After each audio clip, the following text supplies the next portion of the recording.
Well, since that conversation, the abuse charity NAPAC, which stands for National Association for People Abused in Childhood, have contacted Loose Women, reporting a rise in calls from young abuse survivors. They've also told us of a noticeable rise in calls from Asian women who suffered abuse in childhood and whose main perpetrator is usually someone from their own family. And it just sounds shocking, but it's not even surprising to you, Saira, at all. This is stories that you've heard. Yeah, I'm getting tearful at this already. I haven't even started. We had the fight for the girls in Rochdale, and I think we now need to put a real fight up for the girls that can't be seen or heard because they don't have representation in society. Look, I can talk about it because I come from that culture. I come from a particular community, you know, and I'm talking about the Pakistani community, but this is, you know, widespread in all communities. I have to say this isn't based on religion. This is culture.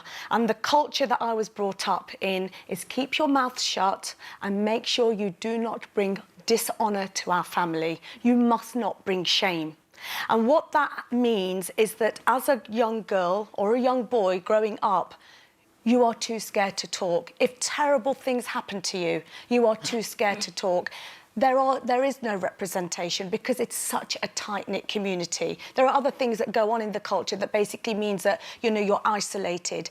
So, for example, you know, I have grown up sitting amongst, you know, a group of people, and I've heard stories of a young girl being raped in the family, of a young girl being abused, or a young boy being abused. And I'm sitting there thinking, why doesn't anybody do something? Please. And why don't they? Because there is no one to talk to. Most of the elected community members are men, and they know that you can't go and just say something about the family. You don't snitch on the family. What about the families themselves, Saira? Because say it's a young girl, can the mother even not say something to the person that's doing it within the family? Or you are so brainwashed into what shame means and what dishonour means. I mean, in these communities, you know, rape in a marriage is not recognised. You know, culturally, you can marry somebody that's 13 years old because you do it back in Afghanistan, you do it back in Pakistan, you do it in India. You know, so when that's acceptable, you think that's normal. So they've shipped that culture. They've shipped that over here. And also, you know, domestic violence, rape, all of those things are real. They're taboo subjects anyway, but in this culture, it's even more taboo because once you bring shame to your family, that's it. You know, the consequences are you could be killed, you could be ostracised, and literally you know, the whole family splits up. When I came on here to talk about what happened to me, it was a family member. It took me years to come out and say it, and I just did it spontaneously on Loose Women. The repercussions on my family have been horrendous. Did some of them not believe you? They didn't believe me. They had to go at my mum. You know, it went all the way back to Pakistan and the family there. So, look... Which illustrates perfectly why, as a 13-year-old or whatever, you wouldn't come out and say something. Absolutely you wouldn't. And, you know, I mean, I was reading something here. I've got... there's some facts here, you know... They did a study at Hull University, and the research in 2015 found out that official police data suggests that incidences of sexual violence among South Asian women and children are low. However, this new research is suggesting it is happening but not being reported.